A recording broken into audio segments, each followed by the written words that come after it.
Hammaga assalomu alaykum do'stlar. Sizlar Shohrux AC kanaldasizlar va bugungi videoda sizlar BMW M-Tour Competition'ni obzor vlogini ko'rasizlar. Biz u mashinaga ozgina obzor qilamiz, shaharda aylanamiz, undan yaxshilab emotsiya olamiz. Aytgancha, u oddiy BMW M-Tour Competition emas, ya'ni stokoviy holatida emas. U mashina kuchaytirilgan. Hozir unda 800 tot kuchi bor. Va nimaga unaqaligini men hozir sizlarga bir chetdan ko'rsatib aytib beraman. Sizlar hoziroq menga obuna bo'lib, videoga like bosib ketishni unutmanglar, chunki sizlarni oldinda qiziq va juda zo'r kontentlar kutyapti. Shuning uchun hoziroq obuna bo'lib, like bosib ketsanglar va qo'llab-quvvatlab tursanglar, biz zo'r kontentlarni ovuramiz. Bo'lmasa yaxshilab joylashib olinglar. Biz boshladik. I sense the fire inside you, I see you. You cannot hide from me, baby, I'll be you. We got hooked, that was just a preview. We had a taste and now I can't leave you. Yo no sé mucho, pero te siento. Allá en el fondo, en mis adentro. Algo me dice que yo estoy en lo correcto, que mi estreno requiere de tu texto. Yo vengo puesto para echarnos el resto, aunque sea tóxico como el apesto. A tu canal me sintonizo, me conecto. Esto es amor, puedo verlo, detecto. Aquí nadie dijo que iba a ser perfecto, pero te gustan hasta nuestros defectos. Te embruja y sé que tengo ese efecto. A mis amantes de mí los infecto. Xo'p, do'stlar, bo'lmasam, men birinchi o'rinda texnik xarakteristikasini tushuntirib ketishim kerak. Shuning uchun biz buni kapotini ochamiz. Farani o'chirib qo'ysak ham bo'ladi. BMW da 2 marta tortiladi, 2 ta tortildi. Keyin eshikni yopamiz.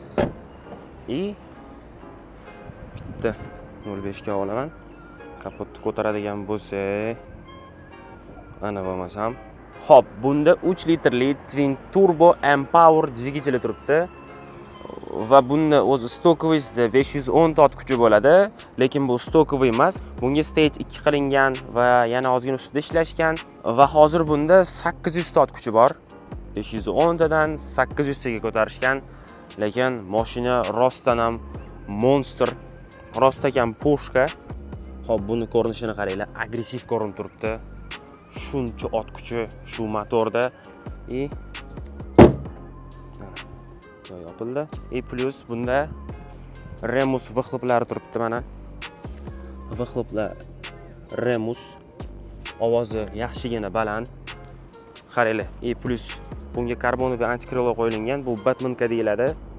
Va yana orqasidagi difuzorlar karbondan.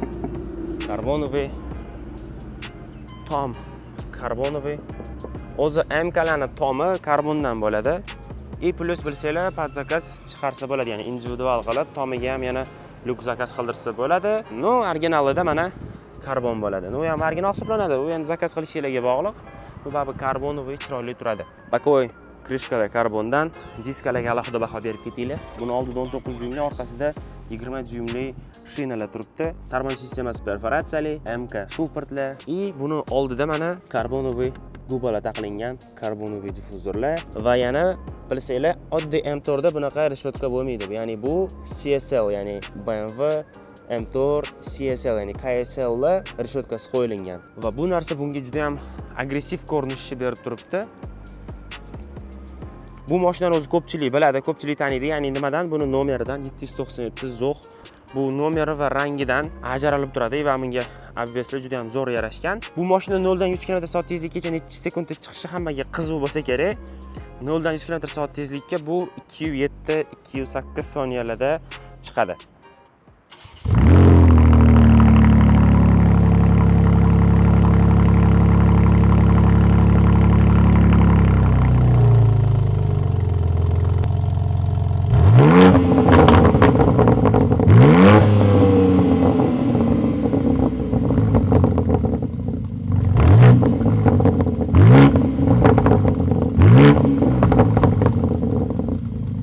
Xo'p, ana endi mashina saloni haqida gapiradigan bo'lsak, mashinaning saloniga qora va qizil koja ishlatilgan.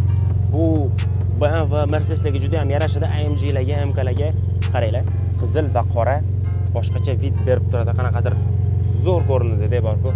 Rulga keladigan bo'lsak, kojani rul, karbon, lepistokli karbon, M1 M2, bu salon yana karbon. Juda ham ko'p karbon ishlatilgan va bu yog'i koja, qizil qora koja. Juda ham chiroyli ishlashgan. M-Tour yozuvlariga alohida baho berib ketinglar. Aytgancha, hali ham obuna bo'lmagan bo'lsanglar, hoziroq obuna bo'lib qo'yishni unutmanglar. like ham bosib ketish esingizdan chiqmasin.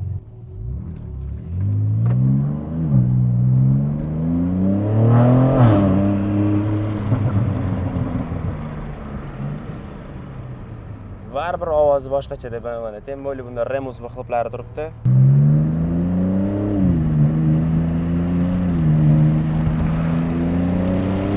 O'xti.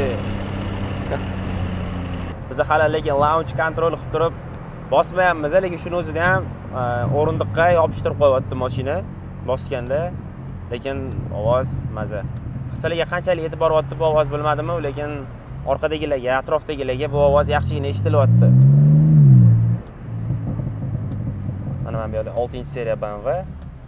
Do'stlar, bu mashina sportda bosib yurilsa 20-25 ta plus minus benzin yeydi. Agar komfortda shaharda sekin haydalsa, bunaqa ko'p benzin yemaydi. Ya'ni plus minus 15.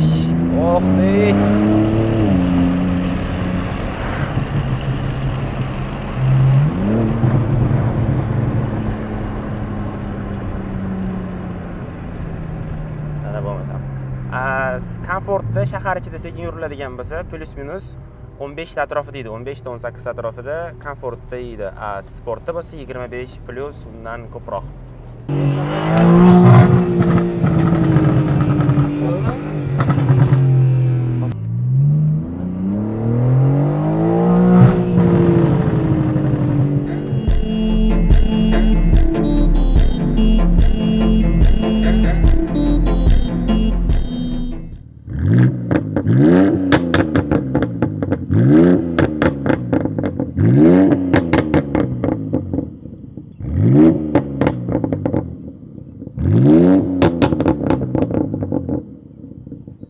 Do'stlar, bu go'zallikni qaranglar. Mana ko'zlarini qaranglar.